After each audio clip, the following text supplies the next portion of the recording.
네, 시간이 정말 빠르다 하는데 9월의 마지막 날인 거죠, 오늘이? 예, 9월의 마지막 날, 9월의 마지막 거래일 여러분과 함께 아침엔 투자분 열어보도록 하겠습니다. 저는 허잼입니다. 네, 여러분 안녕하세요. 저는 홍선혜고요.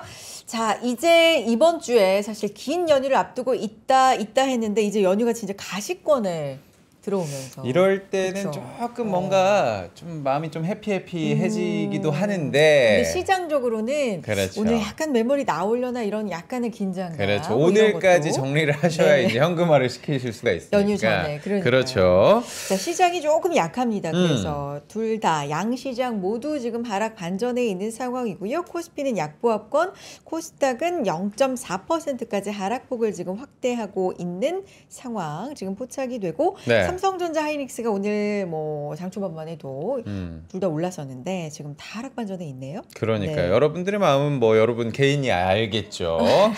추석 연휴가 굉장히 길잖아요. 맞습니다. 선혜 씨 어디 가시나요, 이번에? 뭐 여행은 못 가고 여행은 못 가시고. 중간중간 뭐 나들이나 갈까. 나들이 정도. 날씨가 네, 너무 좋으니까. 그러니까. 그런데 인천공항을 통해서 해외를 나가시는 분들이 250만 명 정도 된다고 합니다.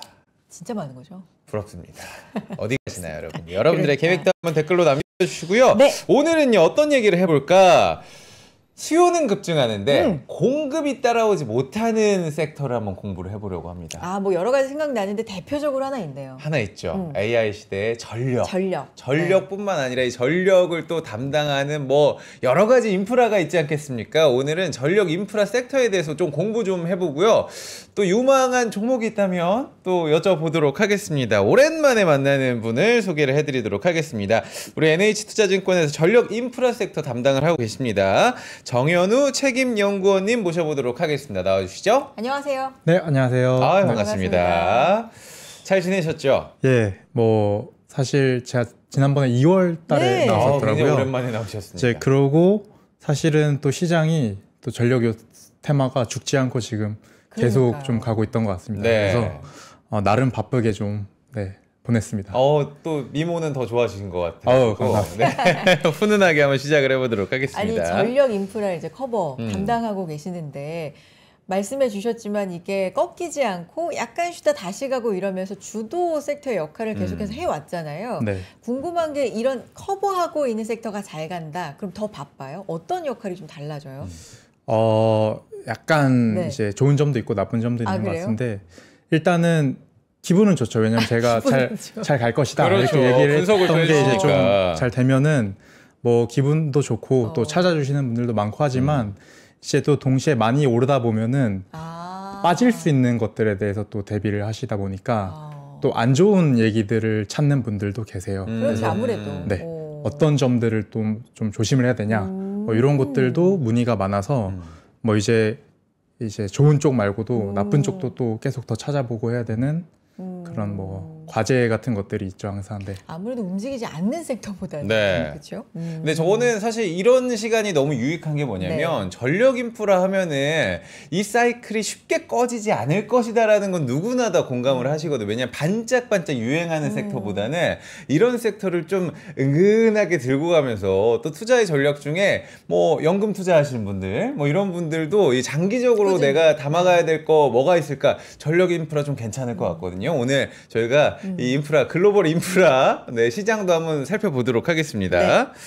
자, 그러면은 저희가 전력 인프라 관련해서 최근에 뭐 투자 포인트가 있다면 서론을 한번 쫙 깔고 시작을 해볼까요? 예, 일단은 지금 데이터 센터 시장 쪽이 워낙 핫하고 특히나 미국을 중심으로 데이터 센터를 엄청나게 깔고 있습니다. 그래서 이런 것들이 전력 수요를 계속 자극할 것이다. 좀 예상을 하고 있는 거고 결국에는 사실은 이게 뭐 데이터 센터 때문에만 전력이 오르는 건 아니거든요. 네. 지난번에 나와서도 좀 말씀을 드렸지만 이 전기화 트렌드라는 게 이제 저는 이제 초반부에 진입을 했다라고 봅니다. 그래서 뭐 전기차 들어오는 것들이 됐건 아니면은 뭐 제조업 확장하는 것이 됐건 이런 점들이 다 같이 이제 전력 수요를 좀 자극하는 그림들이 좀 길게 갈 것이고 지금은 이제 시장에서 AI 테마랑 좀 많이 엮어가지고 움직이는 것 같아요. 근데 장기적으로 봤을 때에도 뭐 AI 테마가 꺾이는 거 물론 이제 영향을 받겠지만 그런 거랑 상관없이 좀 수요 성장하는 것들은 좀 확실하게 우리가 예상해 볼 수 있는 그런 섹터다. 네, 요렇게 좀 보고 있습니다. 책임연구원님이 2월에 나와주시고 지금 네. 7개월 만이다 보니까 그때 말씀하셨던 부분도 사실 우리 다 까먹었어요.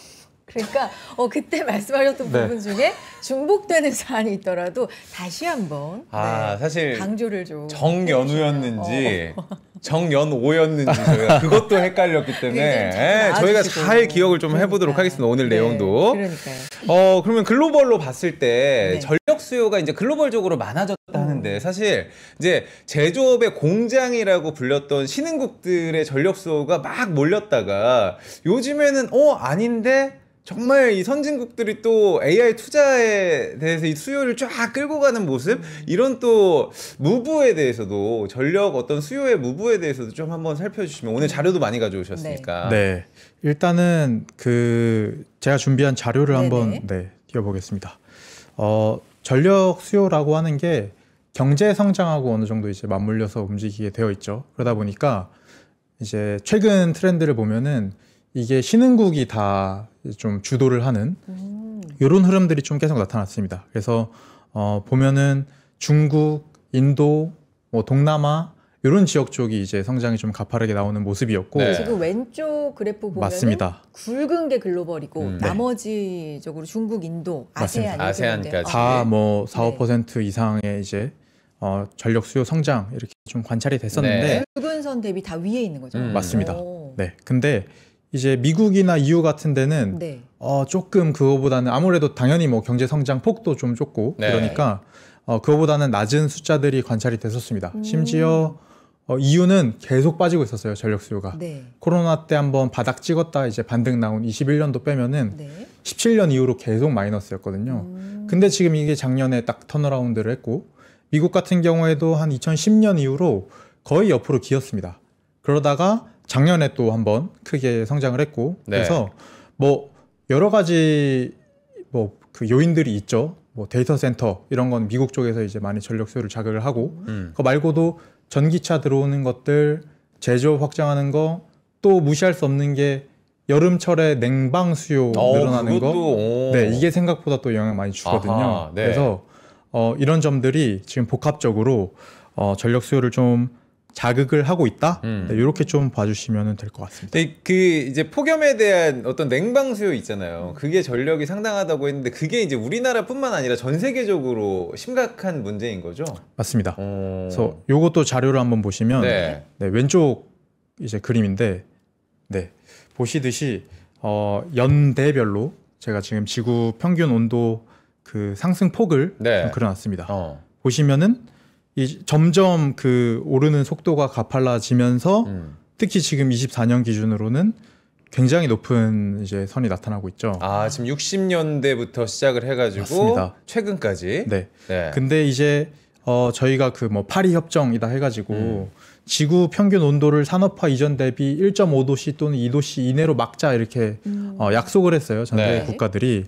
근데 지금 보시면은 1.5도 라인을 넘는 날씨들이 지금 계속 관찰이 되고 있다는 거죠. 그래서 1.5도가 선으로 그어져 있는 게 맞습니다. 저게 어떻게 보면 저것만은 넘기지 말자였는데 맞습니다. 지금 넘어가는 게 엄청 많은데 거의 다 아니에요? 그러네요. 근데 저희가 이거를 그냥 1년 동안 넘었다라고 해서 뭐 목표 달성에 실패했다 이렇게 얘기하진 않거든요. 적어도 한 뭐 10년 동안의 평균 온도가 넘어서면 이제 정말 넘었다라고 얘기를 하긴 하는데 어쨌든 이렇게 좀 관찰이 되고 있고 지금 이거는 지구 전체 평균 온도죠. 우리나라 같은 경우에도 사실 이번 여름에 6월달, 7월달 굉장히 더웠잖아요. 제가 알기로는 역대급이라고 합니다. 7월 주택용 전기 판매량이 작년 대비 10% 넘게 상승을 했고, 저희 집도 마찬가지로 그 제 와이프님한테 등짝을 맞은 정도로 제가 저기 에어컨을 저는 하루 종일 틀고 있어야 되는 사람이라 전기요금도 그만큼 많이 나가가지고. 그래서 이게 우리나라 지금 역대급 여름 올해 보냈다라고 하셨는데 작년에도 그 얘기를 했어요. 맞아요. 매년 그래요. 그래서 사실 이거는 뭐 단기적으로 올해는 조금 더 더웠던 게 내년엔 조금 식을 수는 있어도 이 트렌드로 봤을 때 계속 더 더운 여름을 보내게 되는 건 이제 어쩔 수 없다라고 하는 거죠. 우리가 아무리 이제 그 기후위기 대응을 열심히 해도. 그래서 결국에는 이게 우리나라도 그렇지만 다른 나라들도 마찬가지입니다. 그리고 이제 이게 냉방 수요를 자극한다라고 하는데 사실 우리나라는 에어컨 보급이 되게 잘 돼 있는 편이에요. 그렇죠. 이게- 어딜 가도 시원하게. 네. 뭐 인도나 신흥국 쪽에서는 이제 아무래도 뭐 비용이나 이런 것들 때문에 에어컨 도입 속도가 더디다라고 하더라도 오히려 유럽 가면은 또 에어컨 보급률이 되게 낮거든요. 아. 유럽 사람들 여름에 에어컨을 안 틀고 살았습니다. 네. 근데 올해 여름에 6월에서도 역대급 폭염 때문에 막 뭐 정말 몇백 명, 1000명 이상씩 사망하고 이런 일들이 일어났거든요. 네. 그러면서 또 유럽에서도 또 냉방 수요 올라오고 미국도 지금 냉방 수요 여름철에 올라오고 이게 아. 생각보다 지금 전력 수요에서 차지하는 비중이 꽤 됩니다. 그때가 그래서 엄청 더웠던 기억은 나는데 얼마 전 꽤 된 것 같아요. 유럽의 대정전, 스페인 대정전 같은 경우에도 전력에 대한 굉장히 위기감을 좀 이야기를 했었잖아요. 맞습니다. 네. 뭐 이런 것들이 사실은 뭐 더위뿐만 아니라 음. 인프라 투자가 더딘 것들도 한몫을 하는 거거든요. 아하. 그래서 이런 전력망 투자나 이런 것들도 지금 다 같이 어떤 그 수요 성장 필요성을 이제 좀 가리키는 그런 신호들이 아닌가 이렇게 생각을 합니다. 우리 댓글에 제니님께서 전력 인프라 ETF 조금 담고 있는데 오. 이거 추가 매수 적립식으로 해도 좋을까요? 라는 질문을 지금 시작 때 해주셨거든요. 저희가 뒤쪽에는 또 이제 ETF 같은 것들도 많이 좀 준비를 했으니까 그건 조금 이따가 제가 여쭤보도록 이게 하겠습니다. 사실 제일 중요한 질문이잖아요. 맞아요. 사요? 뭐 사요? 이건데 이제 벌써부터 오늘 위원님을 질문을. 기다린 이유가 저희가 그러니까. 사실 그런 부분인데 네. 네, 계속해서 우리 전기차로 한번 가볼까요? 아니 앞서서 위원님이 이제 전기화라고 말씀을 해주셨어요. 네. 전기화. 근데 이게 전기가 발명되고 전기화가 된 게 뭐 이게 뭐 얼마나 됐겠어요. 엄청 오래됐는데 이게 다시 한번 전기화다. 그러니까 새로운 패러다임이라는 얘기잖아요. 이제 폭염이 그 첫 번째로 짚어주셨고 네. 전기차 요거는 어느 정도 비중이에요? 전기차. 네. 전기차가 지금 전 세계 전력수에서 차지하는 비중은 사실은 그렇게 크지 않습니다. 그렇죠. 저도 막 음. 엄청 큰 거 같진 않은데. 뭐 0.5%도 아, 아마 안 될 0.5%. 거예요. 네네네네. 네, 그러니까 사실 얼마 안 되는 건데 사실은 뭐 이제 시작인 거니까 전기차는 앞으로 계속 보급률이 늘어날 것이고 결국에는 뭐 2030년 기준으로 봤을 때에는 한 2% 정도까지는 갈 것이다. 이 정도로 지금 전망치가 나오고 있고 그리고 이제 중국 같은 나라들 지금 보면은 또 생각보다 중국이 그 이런 그 녹색 전환이라고 할까 이런 것들에 되게 열심히 합니다. 이번에 네. 뭐 시진핑 발언도 있었다고 하고요. 네, 맞습니다. 그래서 이미 뭐 중국 같은 데는 저도 최근에 본 자료 중에 기억이 나는 게 올해 GDP 성장 뭐 한 5%이 정도 나올 것 같은데 그 중에 한 거의 4% 포인트는 이제 녹색 투자랑 AI 투자 얘네들이 설명을 해줄 것이다. 네. 뭐 이런 그런 게 있더라고요. 그래서 어쨌든 중국 같은 경우는 이미 지금 신차의 뭐 거의 절반이 지금 전기차로 보급이 되고 있으니까 상당히 좀 빠른 속도이고 뭐 전 세계적으로 이렇게 가는 방향들은 맞다. 이렇게 조금 생각을 할 수가 있을 것 같고요. 뭐 전기차는 정말 전기화 트렌드의 하나의 이제 뭐 예시일 뿐이지 저희 뭐 과거에 사용하던 뭐 이런 가스 저희 뭐라고 가스레인지 네. 이런 것들 뭐 인덕션이 되고 뭐 이런 식으로 막 여러 가지 지금 다 곳곳에서 전기화가 진행이 되고 있다라고 볼 수가 있겠죠.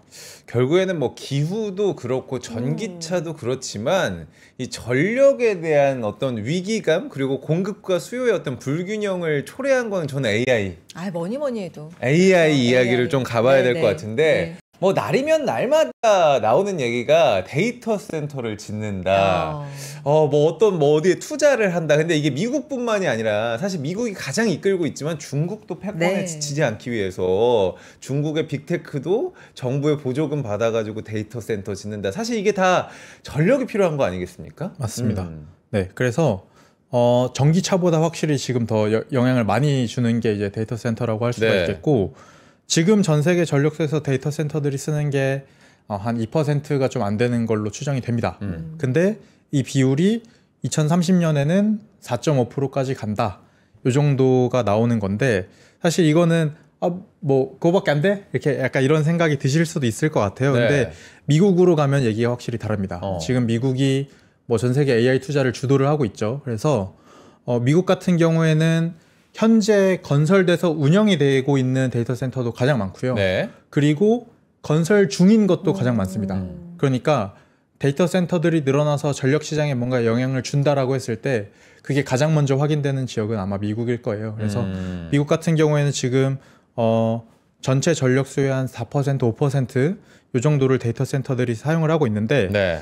이게 2030년에는 뭐 12%까지 간다. 지금 이런 얘기들이 나오고 있습니다. 그러니까 사실은 상당히 많이 올라가는 그런 수치들로 보실 수가 있겠죠. 그래서 네. 중국 같은 경우에도 데이터 센터 엄청나게 짓고 있습니다. 근데 다만 미국이 워낙 또 이쪽에서는 압도적으로 아직 규모의 어떤 맞습니다. 차이가 상당한 거잖아요. 네, 네. 근데 저는 여기서 이제 가장 이제 기초적으로 가서 그래서 왜 데이터 센터가 전기를 많이 먹냐 이걸 좀 한 번 더 공부를 해보고 싶은 게 뭐 저는 기본적으로 알고 있는 게 굉장히 복잡한 연산을 처리해야 되기 때문에 거기에 들어가는 어떤 이 전기의 수요가 굉장하다 뭐 이런 얘기만 듣고 있는데 조금만 더 설명을 해주시죠. 네, 일단은 그 기본적으로 안에 들어가는 그 이제 부품들 자체가 달라지고 있는 거죠. 네. 점점 기술 발전하면서 옛날 데이터 센터에 뭐 CPU라든지 이런 장비들 집어넣다가 뭐 GPU 같은 거 이제 그렇죠. 집어넣기 시작을 네. 하고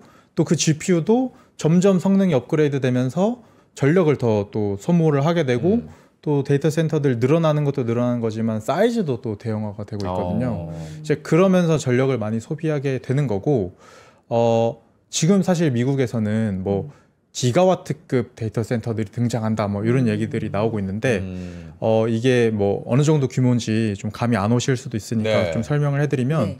지금 미국의 뭐 메타, 마이크로소프트, 뭐 아마존 이런 그렇죠. 기업들이 네. 다 기가와트급 데이터 센터를 짓겠다라고 발표를 하고 있습니다. 근데 우리나라 보통 지금 우리나라에도 데이터 센터들이 좀 있는데 우리나라에 있는 데이터 센터들 보통 규모가 뭐 한 20메가와트, 메가와트. 네, 이 정도 되거든요. 네. 이제 막 우리나라에서도 100메가와트짜리들이 생기고 있어요. 근데 기가와트면은 1000메가와트란 말이죠. 그러니까 그 100메가와트짜리 그 데이터 센터를 10개 합쳐야 되는 규모가 이제 기가와트인데 네.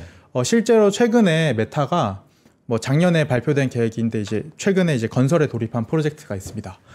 루이지애나 쪽에서 그 하이페리온 데이터 센터라고 하는 거대한 데이터 센터를 이제 건설을 하기 시작을 했는데 네.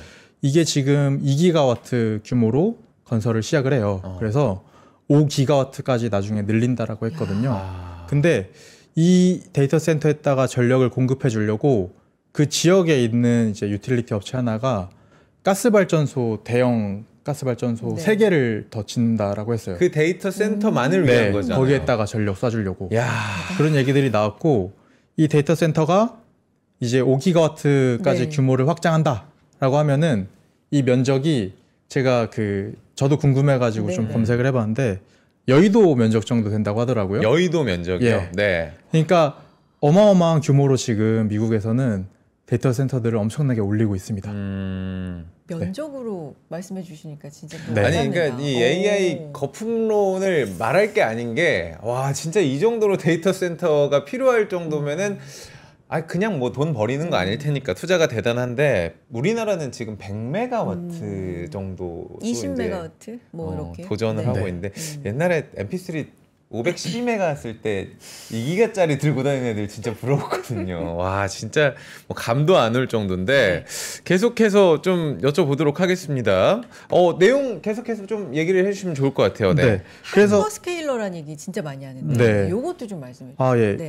이런 데이터 센터를 엄청나게 또 지어가지고 대용량의 데이터 센터를 구축하고 이런 것들 운영하고 투자하고 건설하고 이런 이제 업체들 저희가 하이퍼스케일러들이라고 하는데 뭐 대표적인 기업들이죠.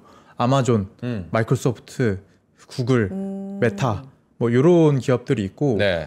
또 오늘 좀 말씀을 드리고 싶었던 게 오라클.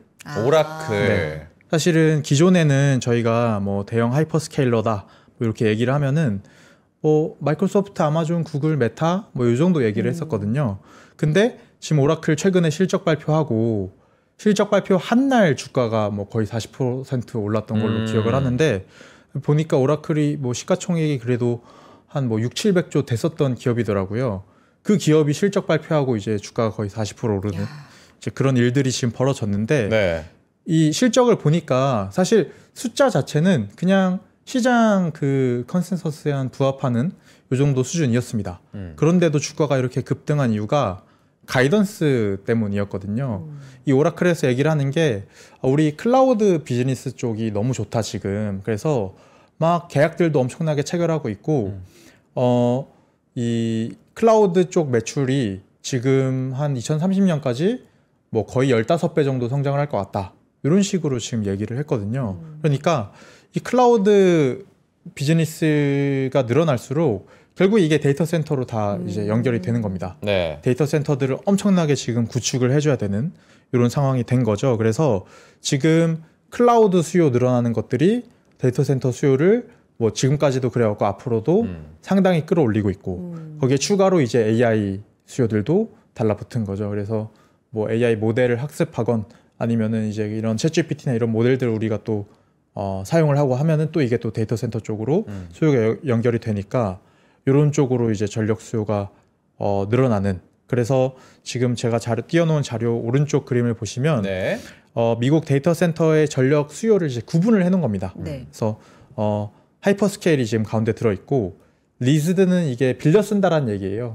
이 하이퍼스케일러들이 데이터 센터를 직접 건설해서 쓰기도 하지만 그냥 운영하는 사업자한테 임대료를 임대해서. 주고 네. 이거를 공간을 빌려 쓰기도 하거든요. 그 수요를 합쳐놓은 거고 네. 이제 엔터프라이즈가 기업들이 그냥 자체적으로 필요해서 쓰는 형태 요걸 의미를 합니다. 그래서 이런 것들 수요가 구분이 되는데 그러니까 하이퍼스케일러는 2029년엔 저렇게 느는 거예요. 맞습니다. 와. 이쪽으로 전력 수요가 이제 엄청나게 늘어난다라고 하는 전망치들이 찍히고 있는 상황이죠. 2029년에는 그러면 임대하고 뭐 물론 그때도 차이는 나지만 차이가 상당히 줄어드네요. 맞습니다. 네. 네. 그래서 이런 그래서 부분이 시사하는 바도 좀 있을까요? 뭐 이런 거는 사실 실물 인프라 투자 쪽이랑도 좀 연결할 수가 있을 것 같은데 이게 과거에는 데이터 센터를 쓸 때 기업들이 사실 이렇게 큰 용량이 필요하거나 이러지가 않다 보니까 그냥 자체적으로 구축해서 뭐 건설해가지고 나만 쓰고 이런 형태들로 갔어요. 근데 이게 워낙 고도화되고 대형화되고 하다 보니까 기업들이 혼자서 할 만한 사이즈가 아닌 거죠. 그러니까 이제 막 전문 그 운영하는 사업자들이 생겨나기 시작을 했습니다.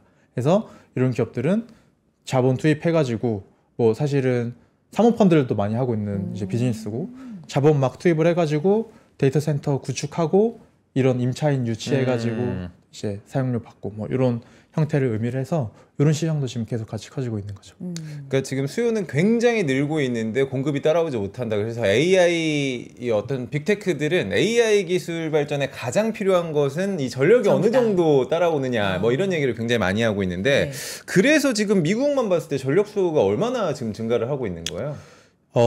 사실은 지금 미국 전력 수요가 연간으로 그래도 한 3%대는 계속 좀 증가를 할 것 같은데 뭐 얼마 안 되는 거 아니야 이렇게 하실 수도 있지만 네. 미국 전력 수요가 2010년 이후로 거의 옆으로 기었습니다. 그러니까 그런 점을 생각하면 사실 이게 굉장히 큰 변화라고 볼 수가 있을 것 같고요. 네. 실제로 이게 그냥 뭐 전망치만 뭐 그렇게 높게 제시하는 거 아니야 이렇게 생각하실 수도 있겠지만 제가 그림을 하나 좀 같이 보여드릴게요. 요 오른쪽 그림 보시면 미국 전력 시장이 저렇게 다 지역으로 해가지고 나뉘어져 있거든요. 네. 근데 이 각 지역에 있는 그 시장을 운영하는 운영자들이 매년 정부에다가 전망치를 찍어서 내게 돼 있습니다. 우리 지역의 앞으로 10년 동안의 전력 수요는 몇입니다라고 숫자를 찍어서 내야 되거든요. 네. 그걸 이제 정부에서 발표를 하는데 그걸 가지고 이제 만든 그래프가 오른쪽에 있는 그림입니다. 네, 요 그림이고 보시면 지금 매년 전망치가 상향이 되고 있고 상향되는 폭이 지금 점점 커지죠. 그러니까 미국에서 실제로 지금 전력 시장을 운영하는 운영자들도 몸으로 느끼고 있다는 겁니다. 수요가 늘어나는 걸. 심지어 이게 당장이 아니고 지금 미래의 수요들을 전망치를 계속 높여서 찍어내는 거니까 네. 지금 사실 이거는 뭐 굉장히 가파르게 오르고 있다 정도로 우리가 해석을 해볼 수 있는 부분이 될 것 같습니다.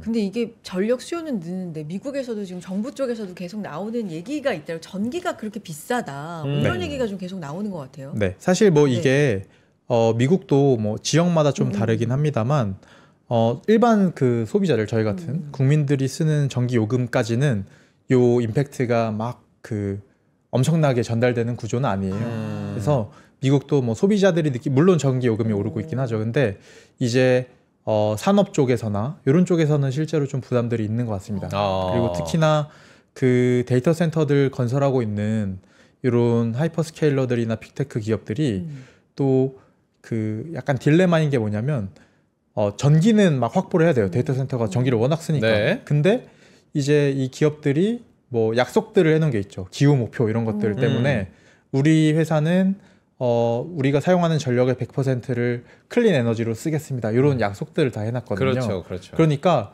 그냥 석탄에서 막 한 거 사오고 막 이러는 게 아니라 재생에너지로 생산한 전력을 확보하려고 또 이거를 엄청나게 구매를 합니다. 근데 또 데이터 센터를 여기저기서 워낙 많이 짓다 보니까 여기서 시장에서도 좀 경쟁이 붙는 거죠. 재생에너지 구매할 때도. 그러면서 또 이쪽에서도 가격이 오르고 이런 일들이 좀 있기는 합니다. 네. 근데 그게 이제 결국에는 정부나 정책의 영향에 따라서 가격 정책도 조금 달라질 것 같은데, 규제라는 게 그 석탄 산업에 대해서 트럼프가 또 규제를 완화하겠다는 행정 서명을 얼마 전에 하지 않았습니까? 맞습니다. 근데 그런 부분들이 기업이 바로 또 움직일 수 있는 부분이잖아요. 사실은 석탄 이제 4월 달에 트럼프 대통령이 미국 석탄 산업을 이제 부흥을 시키겠다. 그리고 AI 때문에 전력 수요가 엄청나게 늘어나는데 자기가 보기엔 석탄이 아주 적합하다. 아름다운 발전원이다. 거기다가 이제 기후 위기는 뭐 거짓말이다. 뭐 이런 얘기까지 예. 했잖아요. 사기다. 네.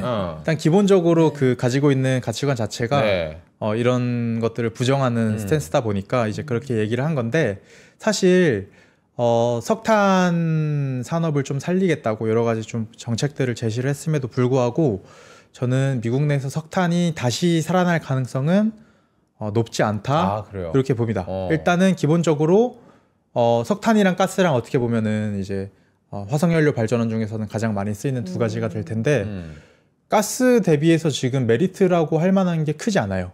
일단 미국 내에서 발전 단가도 가스가 훨씬 싸고, 그리고 환경 오염 측면에서도 가스가 그나마 덜 그 온실가스를 덜 배출합니다. 네. 그러니까 이미 가스랑의 경쟁에서도 좀 많이 밀린 측면들이 있고, 실제로 데이터로 확인되는 게 뭐냐면 이제 왼쪽에 있는 그림인데 미국 석탄 발전소가 매년 좀 많은 양이 이제 없어지고 있어요. 근데 그게 트럼프 일기 때 가장 많은 석탄 발전소가 없어졌습니다. 네. 그러니까 그때도 사실 석탄 산업 부흥 그 정책이 나왔었거든요.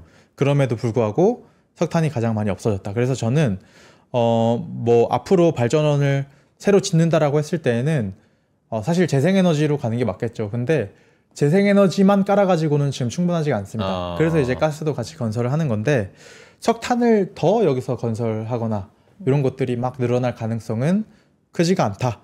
그래서 지금 보시는 차트는 지난 10년 동안 미국의 전력 수요가 얼만큼 늘어났는데 이게 어떤 발전원들에 의해서 구성이 됐나, 요거를 제가 지금 분해를 해서 가져온 건데, 보시면은 가스, 풍력, 태양광이 엄청 늘었죠. 근데 석탄이 엄청 없어졌습니다. 그러니까 이런 트렌드가 계속해서 갈 것이다. 오른쪽 그림 보더라도 작년 한 해 동안 똑같은 데이터를 작년 한 해 동안으로 해서 그린 건데 또 똑같습니다. 가스, 풍력, 태양광 하고 석탄 좀 없어지고, 네, 이런 트렌드가 좀 당분간은 갈 것이다. 네, 이렇게 예상을 하고 있습니다. 알겠습니다. 그러면 우리가 네. 시간이 딱 분배를 해보죠. 지금 광고를 저희가 듣고 와가지고 네. 2부에서는 지금 못다한 공부를 조금 더 하면서 여러분들이 또 궁금해하는 뭐 ETF라든지 이 관련 투자 종목들 관점. 투자 관점도 한번 살펴드리도록 하겠습니다. 네. 여러분 2부에 함께 하도록 하겠습니다. 광고 타임. 와, 멋있다. 부러운가? 기본기 연습과 스트로크 훈련에 1532시간을 투자해 갖게 된 리듬이다. 나의 드럼도 나의 자산도 투자로 키운다. 나는 투자한다. 나는 성장한다. NH투자증권. 네, 아침엔 투자 함께하고 계십니다. 오늘은 전력에 대해서 좀 광범위하게 알아보고 있고, 이제는 네. 투자 아이디어까지 이어가 보겠습니다. 자, 그런 가운데 코스피는 강보합권, 코스닥은 0.4% 하락 이렇게 유지하고 있는 상황입니다. 네. 이야기 좀 이어가 볼까요? 신재생이 참 좋죠. 네. 네, 우리 어떤 다시 한번 이용할 수 있는 신재생 에너지 참 좋은데, 풍력이든 태양광이든 24아워 일주일 내내 돌아갈 수 있으면 좋은데 그렇지 않잖아요. 간헐성이 있기 때문에 그렇죠. 여기에서 이제 주목을 받는 게 원전이라든지, 아니면 여기보다 더 받는 게 소형으로 좀 지어보자. SMR이 많이 또 주목을 받고 있잖아요. 어떻게 보세요? 네, 일단은 그 빅테크 기업들도 애로사항 것 중에 하나가 뭐냐면 데이터 센터는 24시간 돌려야 되거든요. 네. 재생에너지는 뭐 하루 중에 한 4-5시간밖에 비 올 때 좀 쉬어야 되고. 네. 전력을 생산하지 못하고 또 예측이 안 되고 이런 단점들이 있다 보니까 이제 그러면은 동시에 무탄소 발전원인 동시에 이제 또 안정적으로 전력이 나오는 원자력으로 가자. 이러면서 이제 작년 재작년부터 원자력으로 생산한 전력을 사오는 계약들이 굉장히 많이 나왔습니다. 네. 그래서 이제 이 테마가 더 확장이 돼가지고 SMR까지 가는 거고, 이제 SMR이라고 하면은 조그맣게 짓겠다라고 하는 거죠. 그래서 필요한 데다가 이제 적재적소에 배치를 해가지고 발전시켜서 전력을 확보하겠다 이런 거라서 굉장히 좋은 컨셉입니다. 근데 시장에서 이미 지금 요 SMR 테마 관련된 기업들이 주가가 엄청나게 지금 그렇죠. 네. 오클로, 뉴스케일 뭐 이런 기업들이 주가가 엄청나게 오르고 있는데, 근데 이 기업들 보시면은 그 뭐 재무 정보나 이런 것들 눌러 보시면 네. 없어요. 어닝이라던가 이런 것들이 안 찍히는 기업들인데 이유가 뭘까라고 하면은 네. SMR 지금 실제로 SMR로 생산한 전력을 그 공급하는 계약들이 막 나왔습니다. 미국에서 작년부터 해가지고. 근데 실제로 공급 시점을 보면은 빨라 봐야 한 2030년 빨라야 요 정도가 2030년. 나오거든요. 네.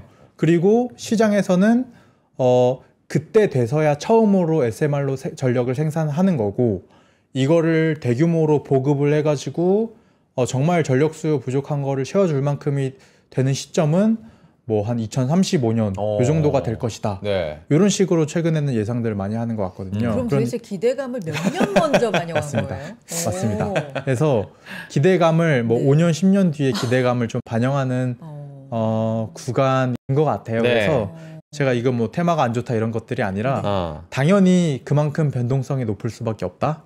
네, 이런 점들은 참고를 하고 가시면 좋지 않을까. 네, 이렇게 좀 생각을 합니다. 진짜 이게 좀 어렵네요. 이게 계속해서 우리나라도 사실 뭐 정부의 정책과 장관의 그 말이 조금 다른 것들도 여러분들도 좀 확인을 하신 것 같은데, 아까 그 석탄하고 천연가스 얘기를 좀 해주셨는데 미국 빅테크 같은 경우에도 동시에 좀 투자를 하잖아요. 네. SMR, 뭐 재생에너지 다 동시에 좀 투자를 하는 것 같은데 그 부분도 좀 얘기를 해주시죠. 네, 그래서 일단은 지금 빅테크 기업들은 아무래도 이런 재생에너지 목표나 뭐 이런 것들이 있으니까 구매하는 전력을 다 재생에너지를 확보를 하거나 원자력을 확보하거나 이런 움직임들로 가고 있는데, 근데 현실적으로 봤을 때에는 이제 결국에는 그 천연가스 발전소 역할도 동시에 이제 중요하게 갈 수밖에 없다라고 생각이 듭니다. 그래서 이게 정말 좀 큰 그림을 한번 그려보자면 네. 저희가 에너지 전환, 뭐 탄소 중립한다고 에너지 전환을 전 세계적으로 지금 계속 하고 있죠. 그래서 여태까지 에너지 전환의 과정이 어떻게 됐냐면 원래 이제 전력 수요가 일정한 미국 같은 경우에는 거의 안 움직였으니까 이 상황에서 화석연료 없애고 재생에너지 깔고 이렇게 하면은 이게 다 메이크업이 되는 이런 그림으로 계속 갔습니다. 근데 지금 이제 문제는 뭐냐면 전력 수요가 움직이니까 위로 오르니까 기존에 하던 것처럼 재생에너지 없애고 그 화석연료 없애고 재생에너지 깔고 요걸만 해서는 이제 부족하다라는 거죠. 그러니까 화석연료를 더 깔거나 주로 가스가 되겠죠. 아니면은 원래 있던 화석연료가 다 없어지는 스케줄이 있습니다. 퇴역하는 스케줄이 있는데 요거를 좀 늦추자. 지금 이런 식으로 얘기들이 이제 나오고 있는 상황입니다. 근데 이마저도 지금 사실은 가스발전소 새로 지으려고 엄청나게 지금 계약들이 나오고 실제로 뭐 움직임들이 있습니다. 근데 지금 미국에서 가스발전소를 새로 건설하는 데 드는 비용이 지난 2년 동안 50% 올랐거든요. 네. 그러니까 이게 뭐냐면 뭐 각종 부품이라든가 이런 것들부터 시작해가지고 다 병목이 걸리다 보니까 지금 비용이 계속 오르는 일들이 벌어지고 있어요. 그래서 가스발전소 지금 뭐 GE 버노바 같은 기업들이 가스 터빈 만드는 기업들인데 이런 기업들에다가 우리 가스 터빈 하나 새로 주세요라고 주문 넣으면은 가장 빠른 납기가 뭐 29년, 30년 이러니까 사실 발전소 자체는 짓는데 뭐 그리 긴 시간이 필요하지 않습니다. 네. 뭐 한 2년, 3년 이 정도면 다 짓는데 부품들이 뭐 29년, 30년 온다니까 지금 여기에서도 병목이 걸려버리는 이런 일들이 일어나고 있죠. 그래서 네. 정말 그냥 그 타임라인으로 봤을 때 데이터 센터 같은 경우에는 뭐 인허가 붙어서 이런 것들이 다 됐다라고 치면 안에 들어가는 부품들도 확보가 됐다라고 치면은 뭐 1, 2년 만에도 짓습니다.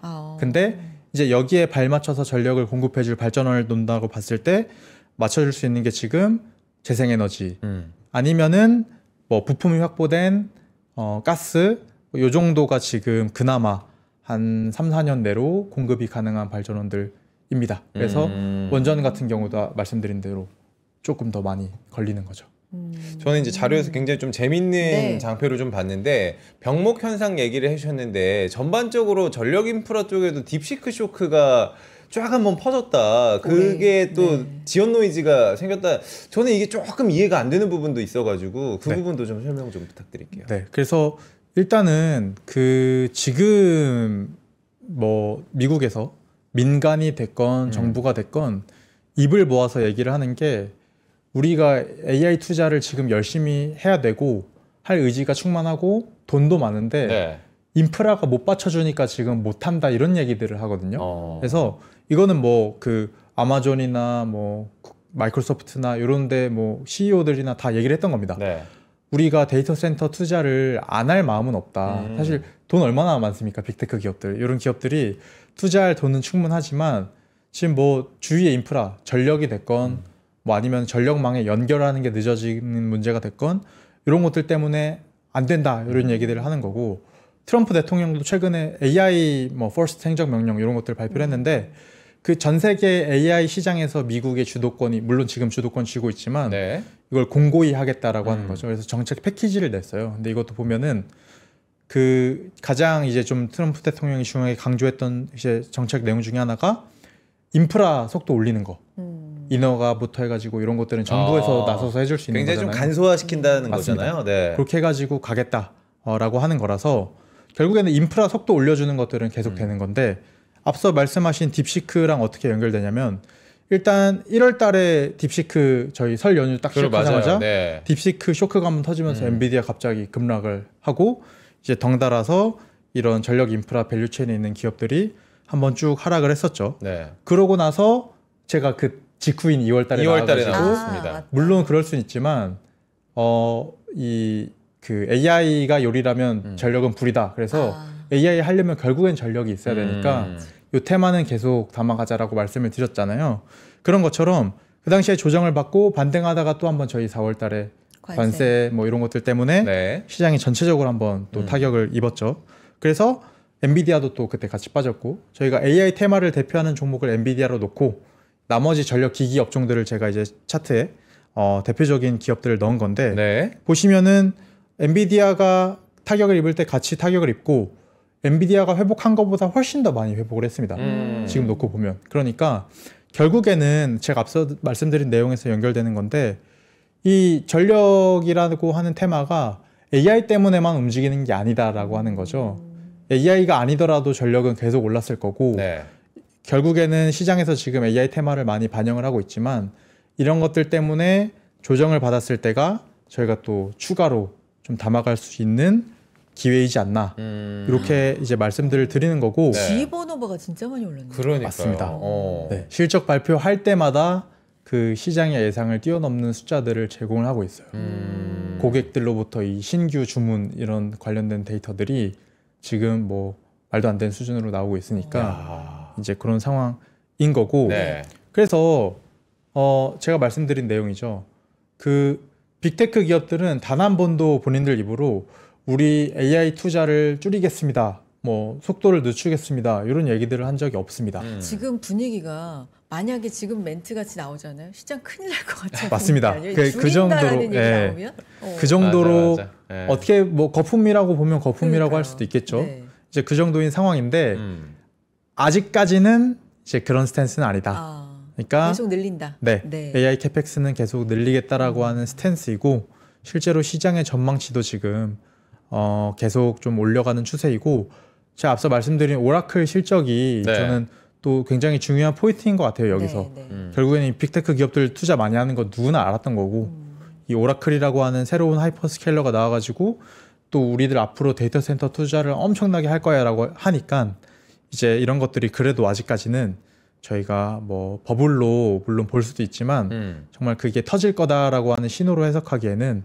아직은 조금 이른 시점임을 보여주는 지표가 아닌가 이렇게 생각을 합니다. 그래서 물론 그 뒤에 오라클을 중심에 두고 순환 투자 느낌의 약간의 그런 게 있기는 있는데 여기에 맞습니다. 대해서도 조금 생각이 있으셨을 것 같은데요. 뭐 네. 사실은 이제 이 빅테크 기업들은 네. 여태껏 많이 반영을 했던 네, 거죠. 네. 이런 테마들을. 근데 이제 오라클이라고 하는 이제 새로운 하이퍼스케일러가 딱 등장을 하면서 네. 이제 뭔가 좀 그 바통 터치를 해가지고 좀 이어가는 흐름들이 되지 않았나 그리고 되지 않을까 이렇게 조금 보고 있습니다. 그래서 사실 지금 요 AI 테마 이제 물론 저는 인프라 쪽만 보고 있긴 하지만 네. 뭐 AI 하드웨어나 AI 소프트웨어나 이런 기업들이 사실은 되게 무서울 정도로 잘 오르고 있기는 하더라고요. 그래서 결국에는 이게 어떤 뭐 이벤트로 인해서 조정이 되는 경우에는 아마 같이 좀 타격이 큰 낙폭이 좀 있을 수는 있을 것 같습니다. 다만 네. 이제 계속 말씀드리는 건 기회로 좀 활용을 해보자. 네. 뭐 우리가 지금 뭐 일부에서부터 계속 얘기했지만 AI뿐만 아니라 지금 이 전력 수요가 는다. 계속 네. 급상승을 하고 있기 때문에 그러면 우리는 전력 인프라 테마 봐야겠구나. 그럼 인프라 중에서도 혹시 주목하고 있는 섹터라든지 먼저 우리가 조금 다가가야 되는 곳이 있을까요? 뭐 전선도 있을 것이고 변압기도 있을 것이고 어떻게 좀 보세요? 노후화 얘기도 너무 맞아요. 많이 저는 지금 사실 노후화 채팅창에서도 때문에도 네. 나와서. 일단은 그 크게 발전원 투자하는 거, 네. 전력망 투자하는 거 이렇게 나눠볼 수가 있을 것 같고 이제 결국에는 뭐 같은 요 두 테마에서 같이 수혜를 보는 게 이제 기기 쪽이라고 볼 수가 있겠죠. 네. 그래서 사실 원래는 우리나라 그 전력기기 업체들 주가가 정말 많이 올랐잖아요. 근데 과거에 정말 이 전력 붐이 일기 전에는 이게 미국에서 전력망 투자를 한다고 했을 때 자체적으로 뭔가 할 수 있는 수준이었습니다. 그러니까 뭐냐면 자체 미국 내에서 생산하는 거 그리고 아니면 뭐 멕시코, 브라질 이런 데서 수입하는 거 이 정도로 다 이제 그 충당이 되는 네. 그런 수준이다가 이제 그것만으로 부족하니까 우리나라 이제 업체들까지 수혜를 다 같이 입으면서 지금 이런 환경들이 나타나는 거거든요. 그래서 이게 뭐 말씀드린 대로 사실 수요가 꺾인다라고 하는 그런 아직 신호들은 없기 때문에 이런 쪽 수혜는 저는 뭐 계속 환경은 지금 잘 조성이 되어 있는 그런 그림들로 보고 있고 사실 이제 주로 뭐 해외 쪽 시장을 특히나 미국 쪽 위주로 많이들 말씀을 드리다 보니까 네. 이제 미국 내에서 발전원 테마 가지고 수혜 보는 것들이 IPP 업체들이라고 해가지고 발전소를 운영하면서 전기를 판매해서 이제 수익을 올리는 이런 기업들이 있습니다. 그게 IPP. 맞습니다. 네. 그래서 지금 여기 차트의 오른쪽에 나와 있는 이 기업들이 대표적인 이제 기업들이라고 보실 수가 있을 것 같은데 이 기업들이 사실 미국 내 유틸리티 그 업종 내에 포함되는 종목들인데 네. 또 미국 유틸리티도 종목마다 다 또 성격들이 달라요. 그래서 사실은 이게 전력 관련된 비즈니스들이 어떻게 보면 굉장히 중요한 비즈니스니까 정부에서 좀 이렇게 컨트롤을 많이 합니다. 개입을 많이 해서 규제 산업이라고도 하는데 이 전력을 송배전하거나 판매하는 비즈니스 같은 경우에는 이제 정부에서 수익성을 맘대로 컨트롤하지 못하게 약간 개입을 많이 해요. 근데 지금 요 IPP 회사들 같은 경우에는 송배전 판매 이런 것들은 안 하고 발전 위주로만 하는 기업들이거든요. 네. 그러니까 이런 기업들은 그냥 발전소에서 팔아가지고 전기 만들어서 뭐 시장에다가 전기 팔아서 수익을 올리는 기업들입니다. 네. 근데 워낙 수요도 좋고 지금 막 빅테크 기업이 전력 사가겠다고 하고 이러니까 이제 요 기업들이 작년부터 해가지고 주가가 많이 올랐던 건데 요 기업들도 상당히 좋아요. 왜냐면 전력 수요가 좋으니까. 그러니까 좋은데 요 올해부터 또 관찰되고 있는 트렌드가 뭐냐면 요 기업들도 어쨌든 간에 뭐 모든 기업이 마찬가지겠지만 비즈니스를 계속 확장하고 자산을 늘려가지고 수익을 늘리고 이런 과제들이 있죠. 그쵸. 근데 앞서 말씀드렸듯이 미국 내에서 지금 발전소 새로 짓는 게 시간도 오래 걸리고 비용도 늘어나고 하다 보니까 이미 돌아가고 있는 발전소를 사버리자. 떠와버리자. 네. 인수를 하자. 네, 요게 굉장히 지금 유행을 하고 있습니다. 그래서 연초부터 이 기업들이 M&A를 여러 건 했거든요. 네. 근데 보면 다 가스발전소 사오는 기업들이에요. 경쟁 기업이 됐건 아니면 그냥 뭐 경쟁 회사의 가스발전소 포트폴리오가 됐건 이런 것들을 사와 버리거든요. 그 발전소 비싸지겠어요.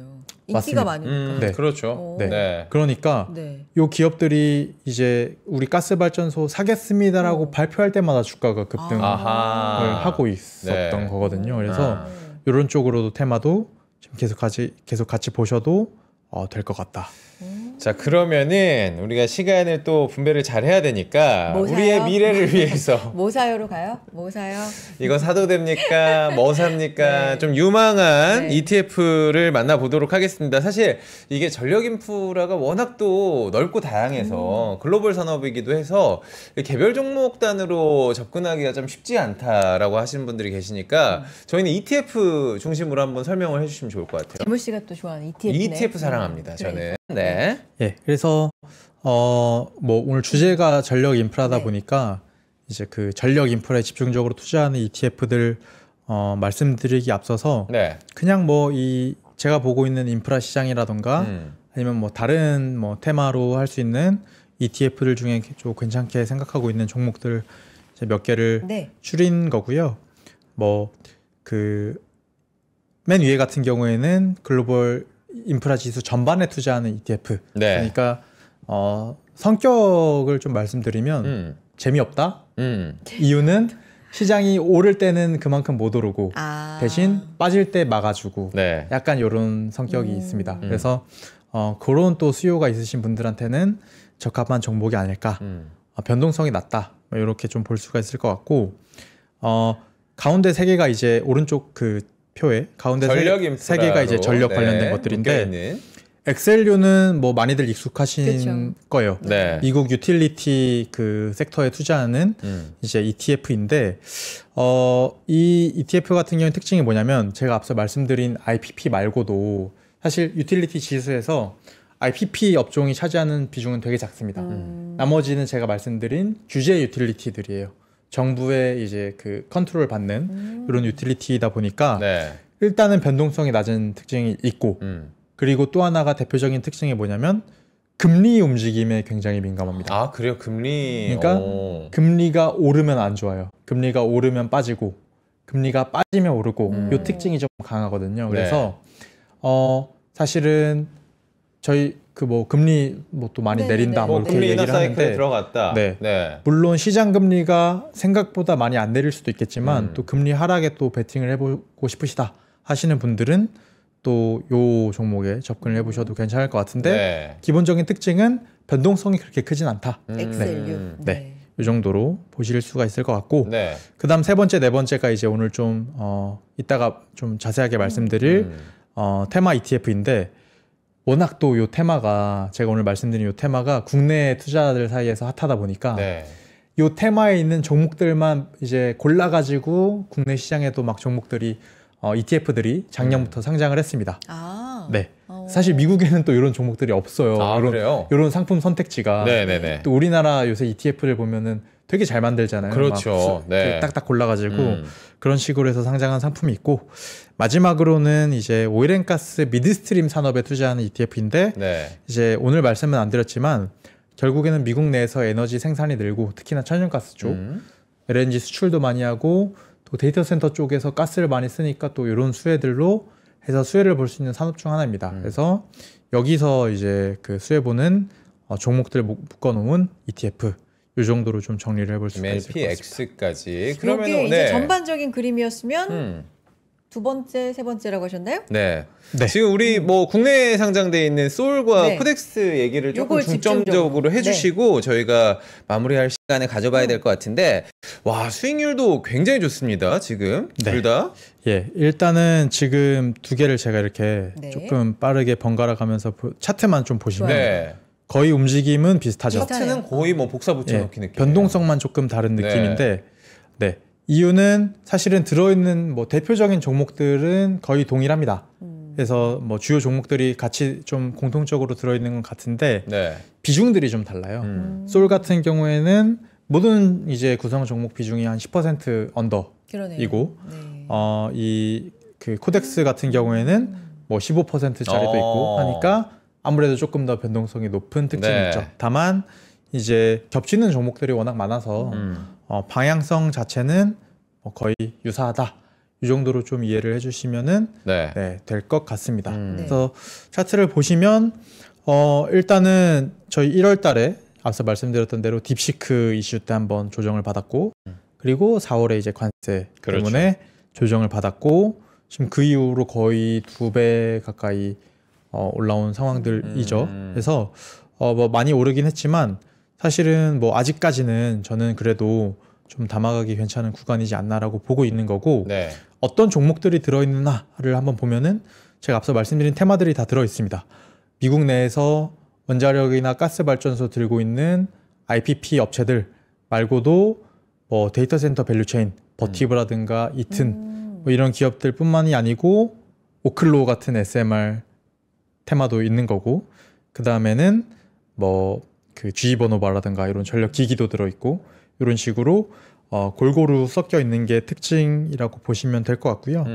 요 코덱스 미국의 핵심 전력 인프라 이 종목도 뭐 크게 다르지 않습니다. 네. 컨셀레이션 에너지, 비스탈 에너지 이런 IPP 업체들 말고도 GE버너바 같은 기기 업체들, 오클로, 뉴스케일, SMR 테마들 같이 들어있고 뭐 이튼이라던가 버티브 이런 데이터 센터 테마들 같이 골고루 좀 섞여 있는 그런 종목으로 보시면 될 것 같아요. 둘 중에 아무거나 해도 돼요? 비슷하니까. 그럼 비슷하니까. 예, 사실 방향성 자체는 저는 뭐 동일하다고 보는데 네. 뭐 성향에 따라서 조금 더 그래도 사실은 이 자체도 지금 변동성이 꽤 있는 종목들 위주로 묶여 있긴 한데 그 중에서도 이제 그 코덱스가 조금 더 변동성이 높은데 더 공격적인 느낌으로 조금 더 감내할 자신이 있다라고 네. 하시면은 뭐 이 종목으로 가시고 아니면은 솔로 가시고 시간 조금 있으니까 네. 앞선 것도 차트 보여주시면 좋을 것 같아요.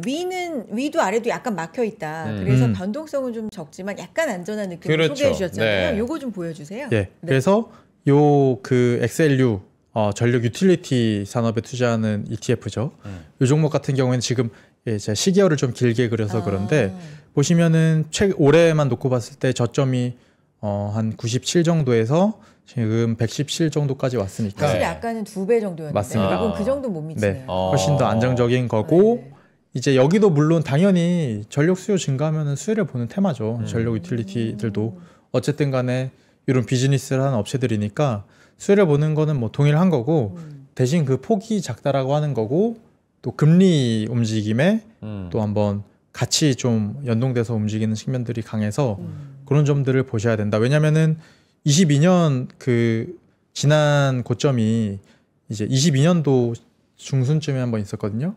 이때가 미국채 10년물 금리가 본격적으로 3% 돌파해서 이제 4% 5% 가던 시점입니다. 그 네. 이후로 계속 하락하다가 이제 또 금리도 빠지고 또 AI 뭐 전력 기대감 달라붙고 하면서 이제 회복을 한 그런 모습이죠. 그러니까 지금 장표로만 보면 2021년부터 한 24년까지는 좀 재미없는 그래프를 좀 보이고 있고 마지막으로 저는 개인적으로 소울과 코덱스가 조금 더 접근성이 저한테는 좋고 수익률도 나쁘지 않기 때문에 여쭤보고 싶은 게 혹시 얘네들도 금리 인하에 많이 또 움직일 수 있는 부분이 있나요? 지금 어떻게 보면 인하 사이클이 들어갔다라고 판단하시는 분들이 많기 때문에 네, 기본적으로 뭐 밸류가 높은 주식들은 당연히 뭐 금리가 하락해주는 환경에서는 당연히 뭐 수혜를 볼 수 있다라고 보고 뭐 사실은 시장에서 금리 인하의 성격에 따라 다르겠지만 지금은 뭐 경기 침체로 인한 뭐 금리 인하를 보는 상황은 아니기 때문에 당연히 뭐 저희가 좋게 해석할 수 있다라고 보고 있습니다. 그리고 또 요게 아까 말씀드리려다가 말씀 못 드린 내용 중에 하나가 국내에서 이런 테마형 ETF들이 있다 보니까 연금저축에서 투자들 맞아요. 많이 하시더라고요. 네네네네. 그래서 이런 쪽으로도 오히려 그냥 주식은 다른 종목들 개별 종목들 투자하시면서 연금저축에서 또 이런 것들 담아가시면 괜찮지 않을까. 이거는 그냥 사실 분산 투자 느낌 중에 하나로 딱 만들어 놓고 적립식으로 그냥 계속 모아 가셔도 나쁘지 않은 테마일 수도 있을 맞습니다. 것 같습니다. 알겠습니다. 오늘 감사드리고 여기까지 듣도록 하겠습니다. 정현우 책임연구원님 고맙습니다. 감사합니다. 감사합니다. 조만간 또 나와 주시고요. 자, 지수 한번 보겠습니다. 지수 코스 코스피 강보합권 코스닥이 0.28% 하락인데 네. 삼성전자 상승반전시도 하이닉스도 하이닉스도. 강보합권 이렇게 지금 유지해주고 있고 오늘 네이버 같은 경우도 하락은 합니다만 지금 힘이 뭐 나쁘지 않다 뭐 이런 평가들. 카카오가 뭐 100기를 들었다 이런 얘기 있죠? 친구 업데이트를 탭을 뭐 저는 안 했기 때문에 되돌린다. 어떤 불만을 가지신지를 제가 느껴보진 못했습니다. 그렇지만 저는 업데이트를 하지 않았다는 점 밝힐 수가 있습니다. 오늘 카카오는 보합권이고요. 네. 자, 일단 여기까지 마무리하고 가시권의 연휴는 들어왔고 오늘 시장이 또 어떻게 마무리될지 끝까지 긴장은 놓치지 말고 오후에 네. 올라갈 수도 그러니까요. 있다고 저는 생각을 네. 하는 게 추석 대비해가지고 이미 파셨던 분들은 오전에 좀 다 매물이 나왔을 수도 있겠다라는 생각이 좀 들어가지고 네. 오후에는 또 힘이 강해질 수 있지 않을까 희망을 좀 가져봅니다. 계속 시장 상황 함께 해주시고 저희는 내일 인사드리겠습니다. 여러분 고맙습니다. 고맙습니다.